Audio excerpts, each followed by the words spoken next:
over 1,000 submissions in my inbox at any one time. I was very fortunate enough to start out at Disney, and I just fell in love with it, and I never wanted to go back into fashion again. What are the kind of do's and don'ts and rules, the kind of industry standard that are consistent across? Don't flip the character, don't change their skin tone. The process of making these products would, depending on the product, it could be 9 months, 18 months for the toys. And it was Donkey from Shrek, and Ben 10 was riding Donkey as if he was a horse. I mean, in what world would Ben 10 be riding Donkey from Shrek? Prototypes can be very expensive for a licensee. Do you have any tips or any advice you'd give somebody who is interested in pursuing a career in licensing, particularly in the product development area?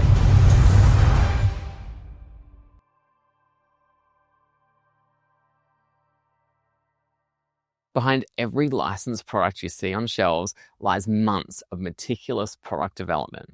From concept submissions to final production samples, product development professionals manage thousands of approvals while maintaining authenticity. Jenna, born to license as head of product development, reveals the complex journey from licensing deal to retail shelf and why timing is everything.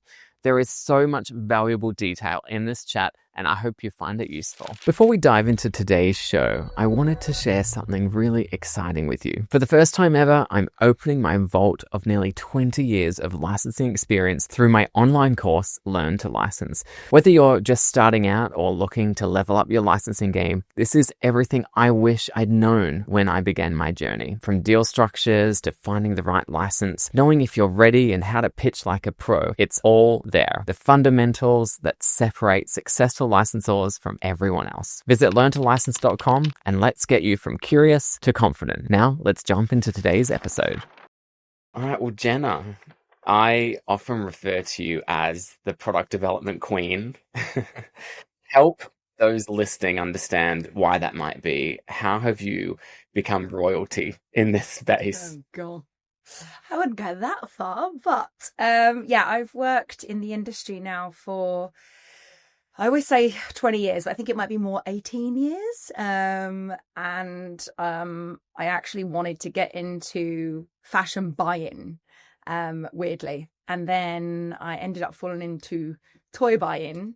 I was very fortunate enough to start out at Disney. So I got the best experience, obviously, because it's Disney, and I just fell in love with it, and I never wanted to go back into fashion again. So that was sort of like licensing it was for the store, so it was a little bit different. But then that kind of started off my journey into the world of entertainment. And then I've worked for Cartoon Network, doing the brand assurance on there. I've also worked on the licensee side, working for a company where we did sort of functioning collectible figurines across various different brands. And that's when I kind of got to understand every company's different. So you had to adhere to all of the different rules and regulations of their brands. And then I worked for another agency. So helping our licensees work with licensors, so kind of bridging the two. And now I work for the lovely David. So I've kind of got a bit of a mixed bag throughout all the years. And I think once you fall into licensing, it's rare you get out because you kind of end up with a passion for it like I have. So, yeah. Fantastic. Tell me, there's a moment that you told me you were really proud of, and it really came, you really realized how powerful the role of product development is when you're working at Disney and you first saw a product you worked on in store. Tell me again that story, because I'd love those listening to hear that.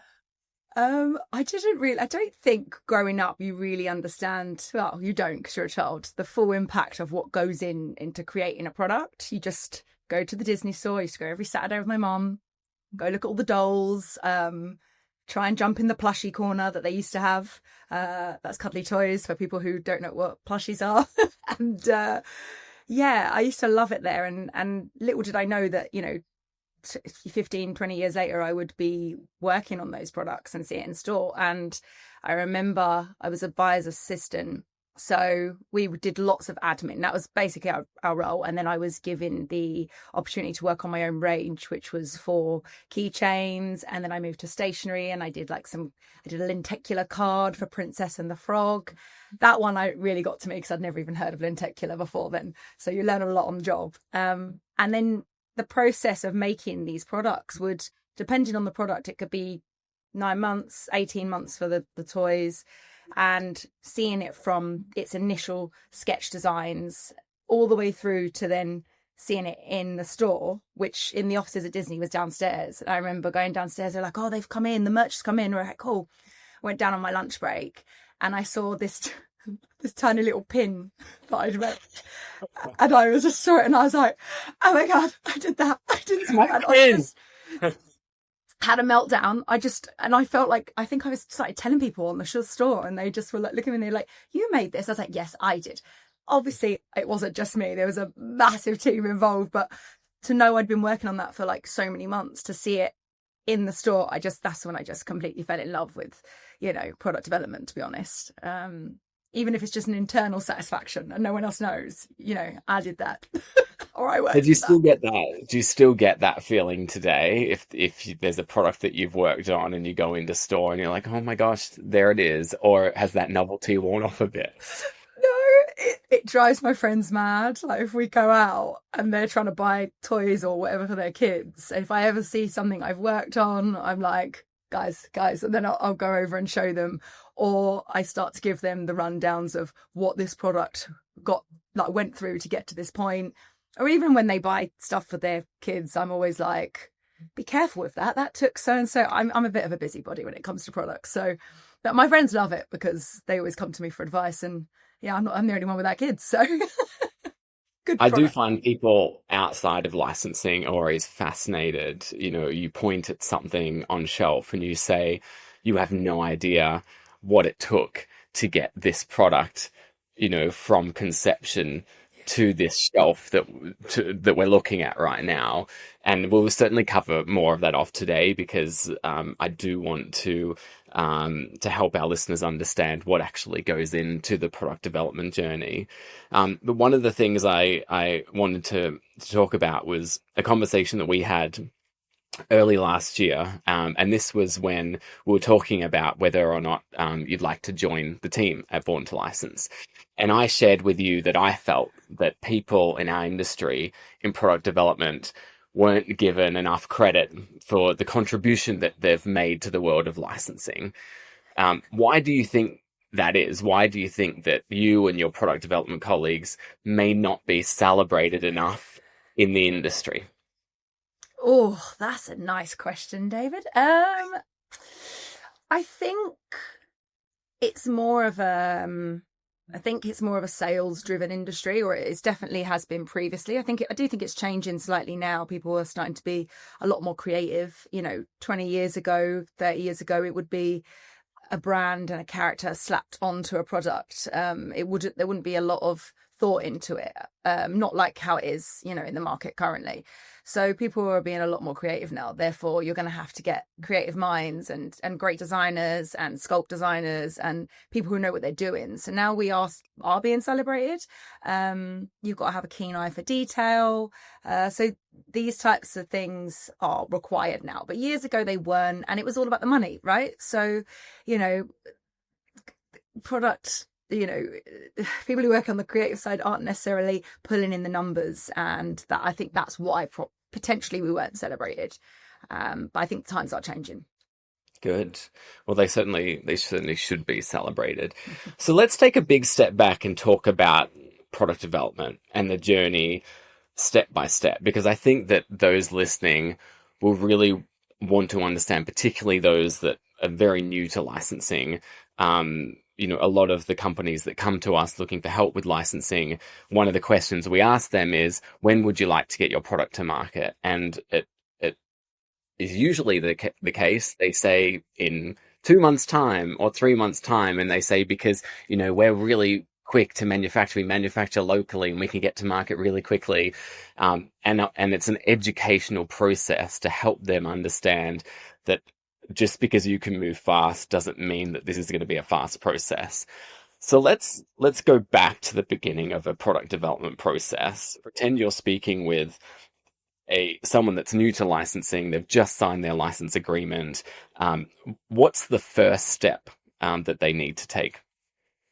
So the first step, I mean, it does vary across different categories, of course, but on an overall process, there will be the initial designs, or initial ideas, and this is where some people would come with trend boards, their existing product, what they sell into the market. And that's what we would take. These usually happens while the contract's sort of being negotiated, so they know what they're getting. And then when it comes to your product approvals, there is 3 stages primarily, and that's concept, pre-production, and contractual stage. So the concepts is where we would request designs of the product and as much information as possible. So that could be your full turned designs if it's a 3D product. If it's a soft lines collection like t-shirts, we would want to know what the range consists of. And it would also go down to, as far as what assets were they using from the style guide, and that to be numbered. So they would colours. have, by the concept stage, they've already got access to assets, right? Can you talk a little bit about when a contract is signed, what assets they're actually going to be getting? So once a contract's signed, for Born to License, we will set up the initial creative kickoff. And then what we do is we'll speak with the licensors, Born and our clients, and the licensor will take us through all of the assets they have. And usually this is in the form of an asset management site, such as MediaBox, or their own internal systems, and it'll have style guides on there. So these style guides consist of all of their, character poses, what Pantones to adhere to, the do's and don'ts. They have everything in their fonts, how they work across each category, because as I said, it can be different. Legal lines, things that I think people who are new to license probably wouldn't necessarily think of, that you would need. URL lines, that's something that always people always like, oh, we're adding a website onto our packaging, and packaging style guides. It's quite a minefield, I think, for a new person coming into the industry. But once you get that, underway, and you learn on the job, I'd say. So then you get the style guides, you get access to assets, they take you through that. And then we will help our clients work on, what is best in case product.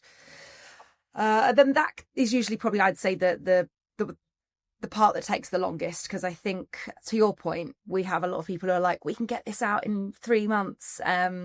And actually that process takes a little bit longer, because there are rules. There are a lot of things that the licensors, won't want their characters doing. Everything has to be on brand. So what are some of those?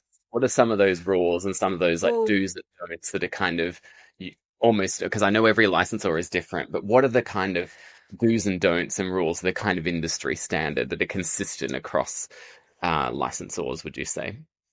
I think the obvious ones are like, and this isn't for everyone, but like, don't flip the character. And, that's because some characters have, like Hello Kitty wears her bow on a certain side, so you can't flip it. And a lot of these characters have those same sets of rules.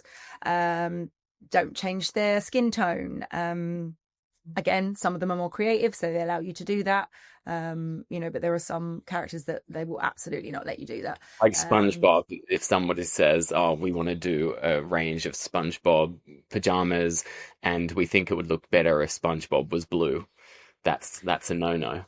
Yeah, that's a no-no. I think sometimes there are more creative ways they can do it if it's an artistic impression, but again, that would be for something like a stylized artwork. It really does vary on what we're bringing to the table, what product they create, what type of the company's brand is themselves. Other things, legal lines must always be on a product, which sometimes I have some conversations with clients where they're like, oh, we don't want to add that on there, but it's kind of like part of the contractual obligation. So they're kind of like the obvious things. Packaging designs, you have to adhere to the brand packaging. It can't. Sometimes you can have a collaboration that can work, but for the most part, it needs to all come together at retail. So everyone would adhere to the packaging guidelines that the licensor provides. I remember when we worked at Cartoon Network together, you received a hilarious submission, and I'd love for you to share that again as an example of something that is a big, big no-no. So I know what one you're saying. So we got I think it was a t-shirt, and it was Donkey from Shrek and Ben 10, and Ben 10 was riding Donkey as if he was a horse, and we laughed so hard, but bearing in mind we didn't, that wasn't owned by Cartoon Network, it was owned by DreamWorks, so we were like, what's going on here? So yeah, at the time we were like, okay, this isn't going to work. So we had to explain to them, you can't mix characters from other properties, especially ones that aren't owned by our company. So that was a no-no. We got that changed, and Ben 10 was not riding anything by the end of that submission. That's good. I mean, in what world would Ben 10 be riding Donkey from Shrek? Exactly. And this is a good lesson that, us being in the licensing world for as long as we have, we think it goes without saying, but certainly mixing properties is a big no-no. Shrek and Donkey owned by Universal, Ben 10 owned by Cartoon Network, having a t-shirt with Ben 10 riding Donkey is absolutely not approved. I do wonder if they sent the same submission to Universal, if they were a Universal licensee as well, and what that reaction would have been. I don't think they were very cottoned on, especially back then. I think times have changed, and I do think that this is what we were saying before, is years ago there wouldn't have been those collaborations even like at all. It wouldn't even been heard of, but now you're getting all these fantastic collaborations, what Care Bears are doing, what Hello Kitty are doing with like all of their collaborations. So now there's like a slight change, but we've had to evolve to that and change and switch up the game. But back then, you couldn't even mix your own properties that were part of your portfolio, let alone another person. Yeah, I think that's a really good point. What I really love what Care Bears are doing right now. So for those that may have not seen it, Care Bears are collaborating with other licensors. So there's this beautiful style guide that's just launched with Care Bears and Sesame Street. They've also done Care Bears and Wicked, a range of other kind of collaborations. And the reason why that can happen is essentially both licensors have agreed to work together on this kind of limited edition style guide and partnership. And so they will create, say, the Care Bears Sesame Street style guide. They'll provide that to their licensees, and they can develop licensed product around it using the approved images and assets within that style guide. But what they can't do is, have a Care Bear riding Big Bird, for example. So that's sort of like the equivalent of that. So there are sort of style guide mashups happening now in the licensing world, which is really fun to see. But that still doesn't give a green light to any licensee that wants to do a mashup where those licensors haven't already agreed. Yeah, no, there's still guidelines and rules and regulations, and I think that's sometimes what is a little bit of a shock to our clients, is the do's and don'ts. I think and if you've never worked in this industry, you wouldn't know, but I think a lot of them think that once they've got the contract, it's like, hey, let's go, That license it's not a license to take the property and do whatever you want with it. And anyone that's read a licensing agreement will see that there's very, very strict guidelines in place and processes in place for the approvals. We've talked about the concept stage, and we'll move on to the next stage in a moment. But can you talk a bit about the typical turnaround times that we can expect from licensors at each stage?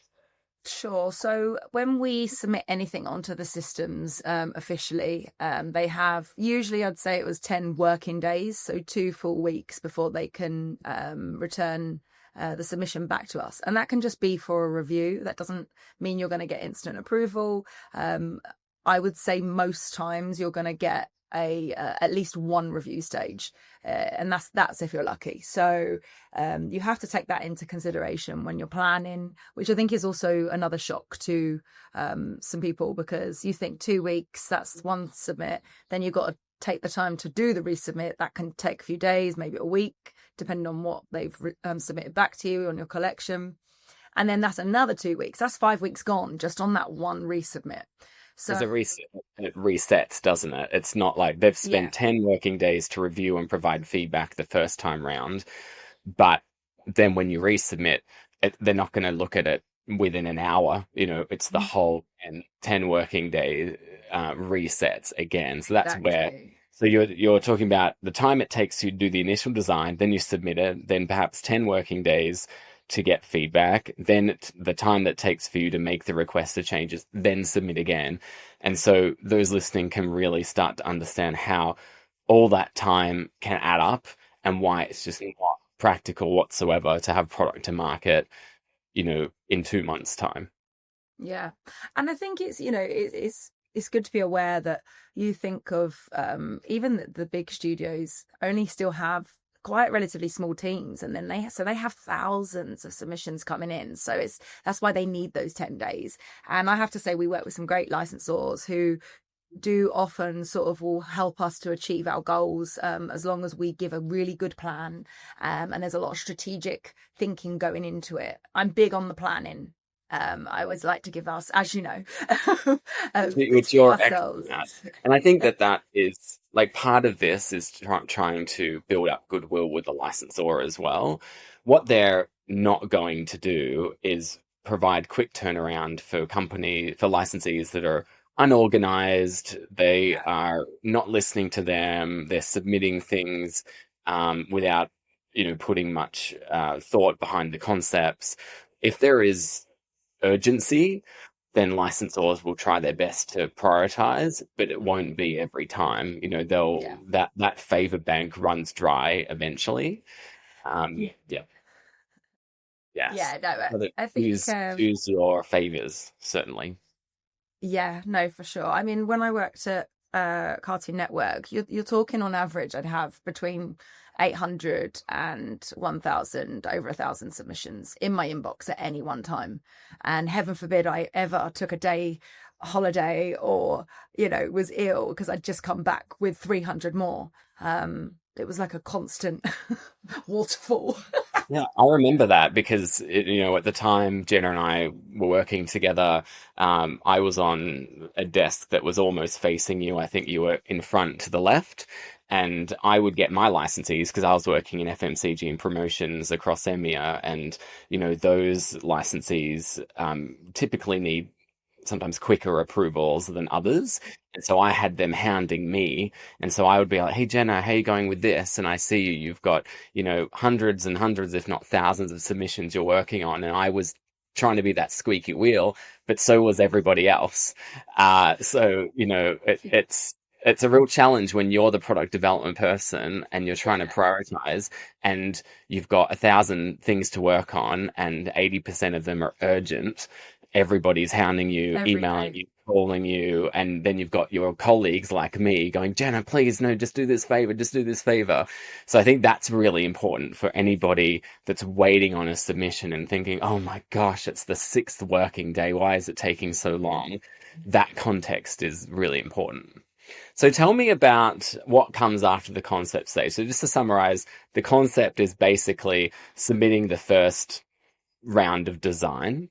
And you can assume there might be a bit of back and forth. Once the licensor approves the concept, what's the next stage? So the next stage, I mean, it is dependent on what product you do, but the next stage would be the pre-production stage. So this would be for soft lines, like a strike off, so like a material piece with you have the print on it, and then for like a 3D product, you would need to be, you usually sometimes get another actually, I might complicate things here, but I think it's good to know. If you have a 3D figurine, say it's a character sculpted one, there'll be an additional stage where it will be for so like sculpting CAD files where they'll need to see what's going to print. So that's like a little mini stage before, but you can kind of do that with the concept. And then, so the main next stage is pre-production. So for Hardlines products, that will be a prototype of what you're proposing to go to mass production with.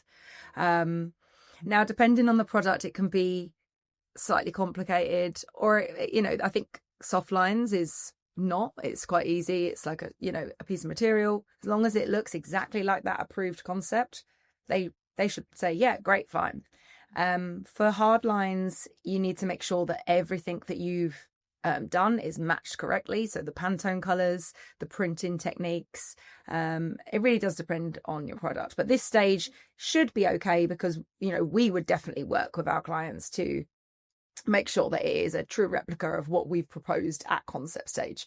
So usually this is the one where we might do a lot of work between us and them, but by the time it gets to the licensor, it should be pretty much a straight approval. Or it will be maybe they'll ask for a rolling change. Like they'll be like, oh, this looks great, but can you make sure that this color is a little bit more warm on this section? And then they'll do it as a rolling change, something like that. So that's pre-production. So and it is really important to stick with what was approved at concept stage, right? Because if you submit something at pre-production stage that's wildly different than what was approved at concept, then it opens up a whole can of worms, doesn't it?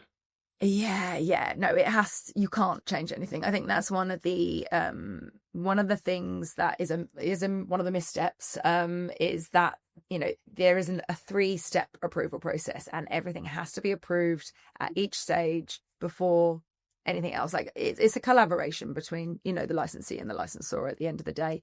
I've had people think that at concept stage, that means they're off. That's it. We got the approval concept, we're done. And when I have to tell them that, remember we talked about these stages, and they're like, oh yeah, I thought that was just with you. Like, and it's easily done. If you've never done it before, how are you supposed to know? So it is really important that it is a collaborative effort, and you make sure that you are not changing anything in between the stages. A quick pause here. If what we're discussing is really resonating with you, you're going to love what I've put together in Learn to License. This isn't just another course. It's 2 decades of real-world licensing experience distilled into actionable strategies you can use immediately. I've worked with everyone from startups to Fortune 500 brands, and the patterns for success are surprisingly consistent. The course covers all things that you need to consider when it comes to licensing, particularly those who are just starting out. So visit learntolicense.com. Your future licensing deals will thank you. All right, back to our conversation. So we know with concepts that they're submitted and it's, usually a digital file or an upload or an email or an upload to their system or whatever. The pre-production stage, is that the point where physical products are submitted? Like, do they have to mail physical products to the licensor so they can look at it in real life? It really does depend on the licensor. Pre-COVID, yes, it was non-negotiable. You would be you'd just take all of your samples to their office if they were near, or you'd send them, make sure they're all packed up all neatly, get them over, get them approved. It was pre-COVID, it was a longer process, because then you would, especially because if you were prototyping something, prototypes can be very expensive for a licensee. I know I've in my lifetime, I've spent probably about, not me personally, but my company has spent like $2,500 on one singular prototype. So I would physically take that prototype to the office of the licensor, get it approved, and then take it back, because that was cheaper and quicker than us packing it up and sending it each time. So it can be complicated. I'm thankful that has changed now. That's one of the good things that did come out of COVID, is that now they accept, not all, and it is depends on the licensor, but they do now accept high-res images. Maybe not for the first time that you work with them, just because obviously they've never worked together before, so they like to get that established relationship first. But once you've had that, 9 times out of 10, you can do like turnaround images, but they have to be clear. They have to be, very good, and not professional, but just very clear, so that that licensor can review accordingly and make sure that it matches the approved concept. Particularly if they're looking at the color. So the Oh lighting yeah, needs to be a high res image with great lighting so that the licensor can say, yes, this is the right color that they're using. yeah. Yeah. Yeah. I think if you're working on hard lines, you can match it to Pantones. It's a little bit easier to Pantone chips. But Is that where soft, they're literally taking a photo of the product and then a Pantone chip next to it so that yeah, the licensor can see that it's the same, it's the right Pantone? yeah. I mean, I'm big on whatever we can do to get that approval. If it means taking lots of photos with the color chips next to it, whether it be hard lines, soft lines, as much information as possible, you're more than likely to get the approval. As long as you know that it's correct, then that will save you another 4 weeks. So I'm big on any information you've got, send everything all over in one go so that they don't have to ask you for anything. Yeah, which is good. You do save a lot of time if you give Yeah, the licensor everything they need and they can, hit that approval button rather than ask for questions, and then the time yeah. will reset. That's the key. So if we've passed pre-production stage, we've got all the approvals, what comes next? Then the final is the contractual stage. So this is the time where you would send your contractual samples. So each licensor will be different. It can be three samples. It could be 6. So I've had 34 samples before requested of an individual SKU.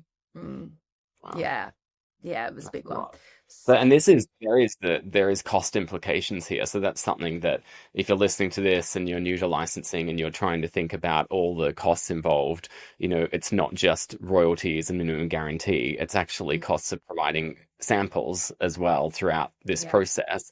And if a licensor is going to ask for 30 samples, which is very rare. I mean, typically it's between 6 and 12 is that place. kind of standard. Yeah, that's the average.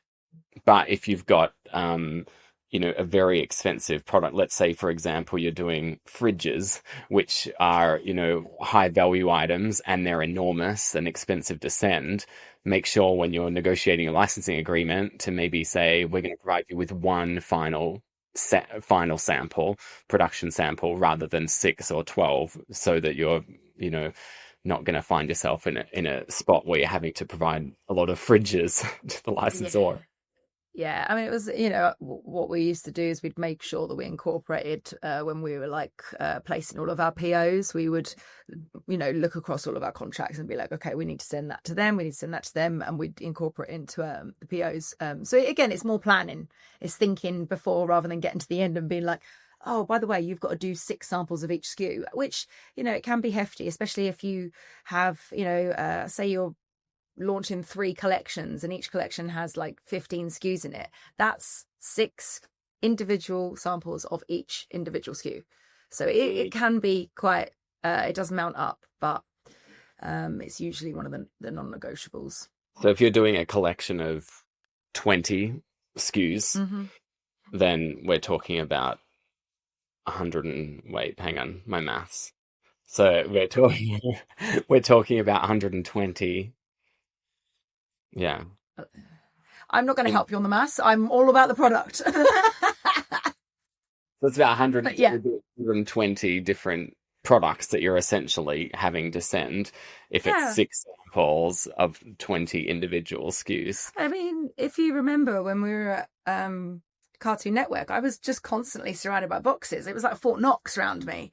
Yeah, it's like, where's Jenna? Is Jenna here today? See her. We hear like the clacking of a keyboard and we're like, oh, she's in. Honestly, so we would have to have, if you didn't get to those, you'd just end up getting kept in. It was, and then the big boss would come around. They'd be like, Jenna, samples, put them away, because we'd had cupboards and stuff, but I wanted to process them. So yeah, it's a lot of samples, So on this final production stage, is this where they're essentially taking the first products that come off the production run and sending them to the licensor? Yeah, so ideally we need to get them over as soon as possible. If you're shipping, and depending on where you are in the world, that can take, several weeks. So if you could get them straight off the line and sent straight to the licensor, then we can close out the submission, and then you're all good to sell. And this is the easy stage, believe it or not, because you've done all the work. They know what you're creating. It's going to match to what you've approved at pre-production. So it's more of a case of just that last stage of crossing the barrier. And I guess the licensor would only have issues again if there's something different than what was approved in pre-production, then there's going to be a problem, and that's going to be an enormous problem for the licensee if they've gone ahead and done a full production run and there's something wrong with the product. Yeah, it does happen. It's easily done. Like sometimes it could be like, usually it happens in packaging, just because if you've had loads of like amends on a packaging and you've got all these files and you're like rushing to get stuff out, you send it out and it's easy for the factory to use the wrong packaging.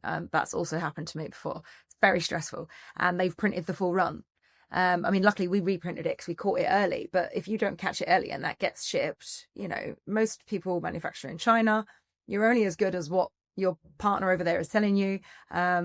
These things can happen and they can get shipped. And then you've sent that over. And, if it's a legal thing, if it's a legal line or is something that's really damaging to the brand, that product can get recalled. So it's quite serious. If it's a URL, like what we saw, an unfortunate incident that happened last year with Mattel and the Wicked products that they launched, where there was a website on the back of the pack that was a wicked.com, which turned out to be an adult content website rather than wickedmovie.com, which was the actual theatrical website. And I think that was a very innocent mistake by everybody involved. And a lot of people were really piling on Mattel and the Wicked team. And, I remember I made a post on LinkedIn sort of standing up for the product development people, because behind these kind of mistakes, there are people, their jobs, their passions, and they would be feeling very, very horrible about the situation. And this was something that the media really picked up. Everybody was talking about it, and it was actually my number one post I've ever done on LinkedIn. It had about 750,000 impressions, because half of the people agreed with me that we should not pile on. It was human error. This was a mistake that anyone could make, and just leave these people alone. And the other half were like, no, how could you possibly make a mistake like this? I think the people that were really critical don't understand product development. They don't understand how the process works and how an innocent mistake like this could actually happen. I mean, how did you feel when you saw that situation? Were you more on the side of feeling for those people, or were you more on the side of like, that's a stupid mistake? Oh no, I absolutely felt sorry for everyone involved. It's not just the PD team. Like this gets checked several times over throughout the company. It's such a human error. And it could be a case of, as I just said, it could be a printing error where that was maybe picked up, and we don't know. We weren't in the room, but anything like that will make your heart drop. It's as I said, it's happened to me. It's very stressful in the moment, and do you know what a great marketing campaign at the end of the day. Not that Wicked needs it, but absolutely. I mean, it got a lot of traction. I think that people were rushing to buy the products with the actual incorrect. They became like a collector's item, a limited edition. They're like, oh, this is a rare one with the wrong URL. Like, I think people were throwing themselves out there to try and get their hands on it. So, I don't think it was all bad, but I think it's always interesting when you see those kind of stories out there in the general wider press, because it gives people a look into what our industry is all about, and how important it is to understand the roles that people play, and really try and be a bit more understanding of people. Like these people are working extremely hard. Like you mentioned, when you're at Cartoon Network, you're dealing with 1,000 submissions, and so things things can go wrong, things slip through the cracks, despite having sort of systems in place to ensure that they don't. It can happen, and it did. And hopefully the people that made the mistake weren't penalized by their. Yeah, I hope not. I do also think like legal lines are that they're tricky, and that's something that I'll always try and look out for, and will, just because I've learned from the past mistakes like that, where a full stop in the wrong place can change everything, and that becomes a legal issue. So yeah, human error can do that to you, and you definitely learn from these mistakes. You definitely don't want to go through those mistakes again, for sure. I think this is one of the challenges that you're highlighting with the someone in product development, is that you've got two extremes. You've got one where you're dealing with an enormous volume of work, product approvals, thousands in your inbox, people hounding you. But on the other side of things, you have to have extreme level of attention to detail. And if something slips through the cracks, then it can create a massive PR nightmare, like what we saw with that example I just shared. So I mean, it's a balance, really. No, absolutely. And not just packaging. Like if we create products for people who have such passions for these brands. Like, look at the Star Wars fans, the Marvel fans. If you get one thing wrong, they will come for you in the forums. They are so passionate and so driven by these characters and these worlds that you need to have a little bit of knowledge on this. It could be something as you do the wrong button for Darth Vader. And yes, that comes from experience. Like the blue is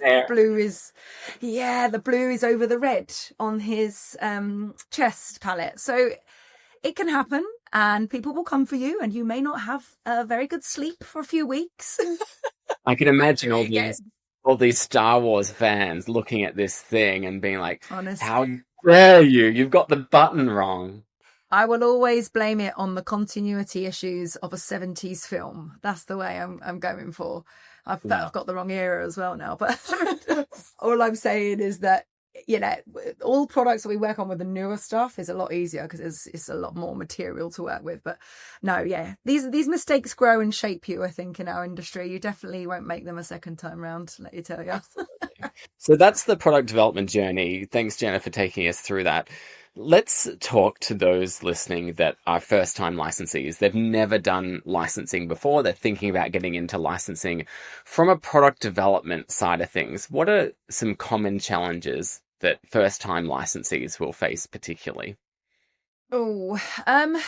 I think we mentioned it previously, but the biggest one is time management. I think I cannot stress to people enough, please incorporate these stages into your plans. I mean, again, this is something I work on with any client that comes in. I'll create a critical path for them and a spreadsheet.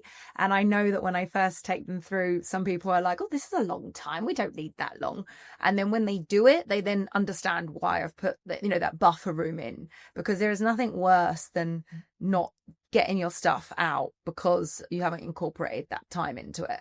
And critical paths can include things that I know that unless you've worked in the industry for a long time, holiday closures, Christmas, July the 4th, there's all these things. Those days aren't included in that 10-day turnaround. Chinese New Year's a big one. I always say to you, don't include. David will be like, let's expand about that a bit more, because this comes up with any of our clients, and it's a big part of the licensing industry for anybody that's manufacturing in China, that Chinese New Year really is a setback and everybody needs to plan for it. So tell us a bit more about how long, when is Chinese New Year? How long do people usually take off, and how can companies or new licensees sort of like tackle that, account for that period? So Chinese New Year happens at the end of January. It's usually the factory closes for a few weeks, but there'll be times prior to that and afterwards where they're not up to their full capacity the way they were before. So it will take slower. So I always will take that whole month out just to say, let's put that into the time period. So in that moment, you could say you're in this whole process with the approvals, and then it gets to January and you've not planned, but it's time for prototyping. Oh dear, Chinese New Year's come. Oh, I didn't factor into that. So that's four, and now I need this prototype. I've only got the approval, and they're closed for 4 weeks, or they're not gonna be able to get you that prototype for another 4 weeks. And that's always, it's things like that. Like I always like to plan for the full whack, because otherwise these little things will come up, and before you know it, you've got 3 months added on to the initial launch deadline that you've proposed. And there are ways of avoiding that, and that is by planning. So yeah, Christmas will all the offices always obviously be closed at Christmas. So the Disney teams, Marvel teams, all of that. So let's talk about planning, because I know you do this a lot with our clients. If you're a new licensee, how do you plan? How do you plan? Do you think of, okay, I want to launch this for the holidays and work your way back, or what's the best way to kind of tackle that? Yeah, I mean, I would always start with the launch date first and work my way back, and look at the milestones I need to hit in order to reach that launch date. Usually when you do that, you then realize you don't have enough time sometimes. So you'll get to a point, you're like, oh, I should have started 2 months ago. And then what I tend to do is I'll sit and I'll tweak all the plans. So I'll be like, okay, well, say we don't spend 2 weeks. What if I can negotiate with the licensor, because this is our first launch? Because, sometimes when the contracts are coming, the licensor knows you've got to get it out. So they also agree. So then I can also have those conversations. So you can, on the first launch, that sometimes can happen. After that, you're on your own. Not joking. After that, you've got to incorporate the time. But there are things that you can do to make sure that you don't sit on something for too long. Like if you get some designs back, make sure that we can get them back over to the licensor within sort of 48 hours, if that's feasible, instead of sitting on it for a week. Because if you haven't planned, sometimes you'll be like, oh, it's only a week. And then before you know it, if you've got 3 resubmits, that's another 3 weeks. So it's you've got to be quite particular in the planning to sort of make sure that you're staying on track. Sometimes I make these lovely plans and then I'm like, and then all of a sudden we're ahead of the plan. So it does go the other way as well. But it's just nice to have something set in stone and have those milestones so that you could at least work out where you're coming and going from, because you don't want to not plan and then all of a sudden you're like nowhere near your launch date and there's that frustration. That's the worst. I think having contingency as well is really smart. So, if you think it'll take 6 or even 9 months for this product development process, can you give it a year? Can you just have a little bit of headroom for things that might go wrong? Because things do go wrong unexpectedly, and it's really helpful to have those extra buffer in time. The other thing to mention is, for those that are asking licensors to prioritize and maybe go faster than usual on certain occasions, if things are urgent, it's a really bad look if you're pushing the licensor and they come back in 4 or 5 business days, and then you sit on it for 3 weeks, and then you resubmit and you say to the licensor, we need approval in 24 hours or something. Like, that is horrible. You need to prioritize it as a business yourself as well. If you're expecting licensors to prioritize this, it has to absolutely be a priority for you. Licensors are much more likely to review things quicker if you are demonstrating that it's a top priority for you, and that you've dropped everything to make the changes that they've asked for and resubmitted because it's a top priority for your business. But if you're dragging your feet, if you're doing other things, if you waiting 3 weeks before the resubmission, the licensor's going to be like, but we just lost 3 weeks waiting for your team to update. Is that sort of part of the process as well? Yeah, no, it definitely sets the tone for the relationship. And I mean, in my experience, I've asked for favors before, and then the next time round, because we ended up dropping the product or we didn't launch on time, and they've literally worked their little tushes off to get us that approval, and then it was all in vain, then next time they're less inclined to help. And it's never a rude thing. It's never like, oh, we don't want to work with you. It's more of a, oh, I'll be able to get to it in a week politely. And then in my head I'm like, oh, that's because you, it's like the boy who cried wolf, I guess. Yeah. So We said it was urgent. It turns out it wasn't, and so they're not going to believe us the next time we said it was urgent. Yeah.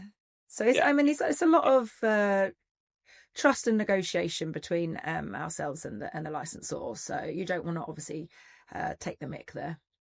Let's talk about executing the licenses and incorporating IP onto product, because I think that, when we started in licensing, which was, almost 2 decades ago, there was a lot more label slapping that went on than there is now. Today, it needs to be much more of a collaboration, and it can't just be putting a logo or a pose on a shirt or something like that.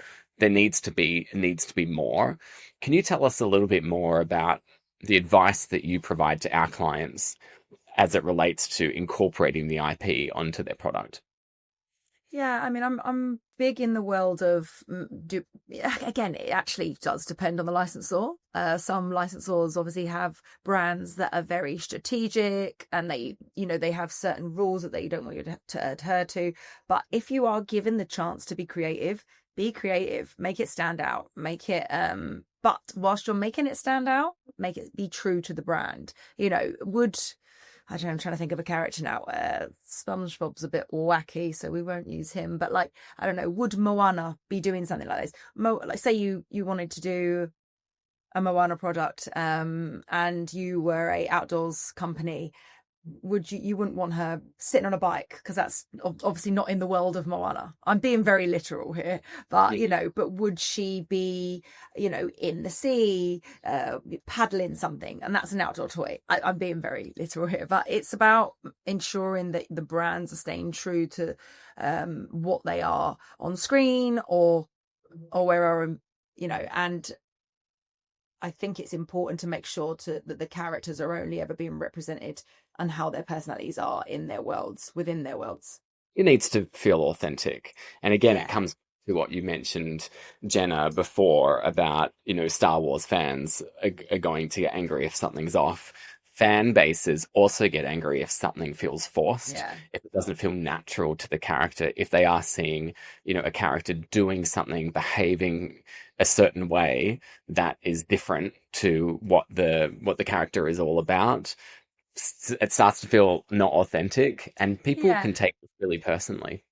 Yeah, they do. And I think it's and there's times where brands have been oversaturated in the market, because in the past where they just wanted the sales, so it ends up all the product doesn't really mean anything. It doesn't feel like it's, as you said, authentic. So that's why it's really important to, when we're creating the designs for the products that we're working on, is it staying true to the brand? And then usually we get to an understanding where this will work, and that's when it does really well. Yeah.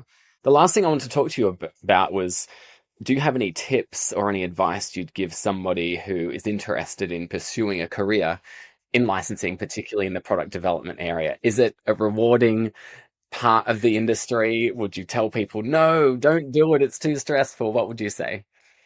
Oh, I would tell absolutely everyone to go for it. We need more people coming in it. I find it's quite a niche area. I definitely think that people will usually end up in more of the sales side. It's a lot more opportunity there, I think. But once you're in the product side, it's just super fun. And if you have a passion for brands and creating products, it's like the most rewarding thing. I've worked with people who create product for non-licensed stuff, and I just don't think I'd have the same passion if it didn't have all these things that I loved as a child, and as well as now as an adult, because there's so much content now being created that it's never boring, never boring. I mean, and things are changing. Like, products used to be, for me, like toys. I used to love the toy side of it. And now I get excited over, like the Baskin Robbins partnership with Netflix on the Scoops Ahoy, because that to me it's just ice cream, but it's branded into a product that came from Stranger Things world. It's just experience now. They're turning yeah. into an experience, which is incredible. I mean, if you're the type of person where you walk down the street and then you walk into a Primark or a Walmart, and if you get excited of the thought of seeing a t-shirt that you were heavily involved with, you manage the product development side of things, if that like excites you, then you're certainly the type of person I think would really enjoy being in a product development role. Yeah. No, agreed. I love it. Well, let's leave it there. Thanks so much, Jenna, for joining us on the Born to License podcast. You're one of the most experienced people in this space, so it's such a privilege to be able to have you on, for our listeners to be able to hear specifically from you a lot of tips and your experience in product development. Anything you wanted to add before we wrap up? No, just that was fun. Thank you. Thank you very much. Awesome. Well, thanks so much for jumping on, Jenna.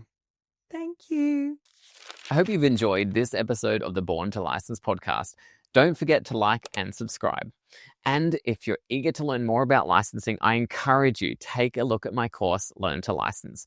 I've condensed almost 20 years of learning in my licensing career to help others understand how licensing works. And as a reward for sticking around, here is a discount code for you to put in. I hope to see you there.